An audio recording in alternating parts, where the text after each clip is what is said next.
It's been an exciting week in sports. For all of the highlights, we turn to Sonny Young with the sunny side of sports. Hi, Lenore, and sporty greetings once again to our Africa 54 viewers. Here's a sunny side of sports salute to South African winger Bryan Habana, who's put his name in the Rugby World Cup record books. The rugged Habana, shown holding the ball in the photo, equaled Jonah Lomu's Rugby World Cup record of 15 tries with a hat trick in South Africa's 64-0 demolition of the United States at the Olympic Stadium in London. The Springboks of South Africa will next play either Australia or Wales in the quarterfinals on October 17th at Twickenham Stadium in London. So there's a good chance Habana could own the record outright by the time this 8th Rugby World Cup comes to a close on October 31st when the final is played at Twickenham. South Africa's head coach, Heineke Meyer, is praising Habana for his performance. Bryan when we really needed him the last 2-3 weeks, he was at his best. You know, you must thank the forwards as well and the backs making it possible, but I'm so proud of him, not just as a rugby player, but as a human being as well.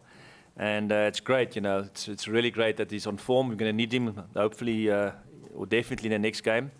And, you know, he's a great ambassador for South Africa. Peaked at the right time, and we're going to need more tries from him, but I'm really happy for him.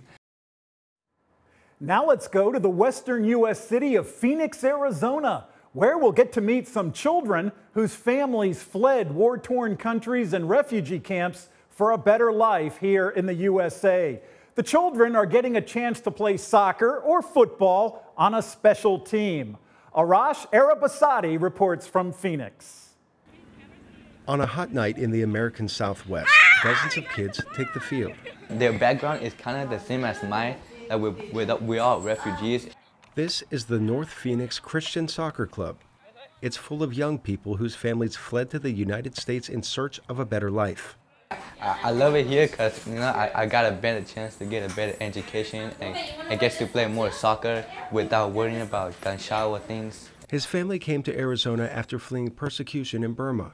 We all come from different countries, we learn from each other. For Zara from Gabon, the American voyage began after losing her dad to illness in 2009. And then my mom was like, yes, we have to come to America because there was a lot of opportunity. Still, both Win and Zara say the transition to life in the U.S. hasn't been easy. When I go to school and when I meet new people, like, first place, like, they don't really have respect for me. English wasn't my language. For me to talk, to communicate with people, it was pretty hard.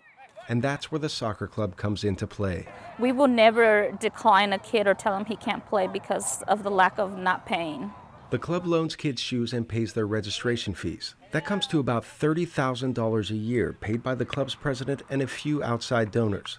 The club even provides transportation. If we don't pick them up, they don't get here. It's about a 2-hour pickup, and it's something that we want to do and that we do.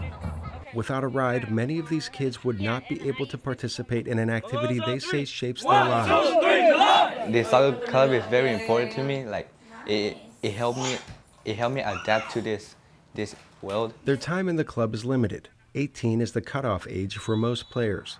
But the values of youth sports, like social skills and teamwork, will likely follow these foreign-born footballers in their new lives as soccer-playing Americans.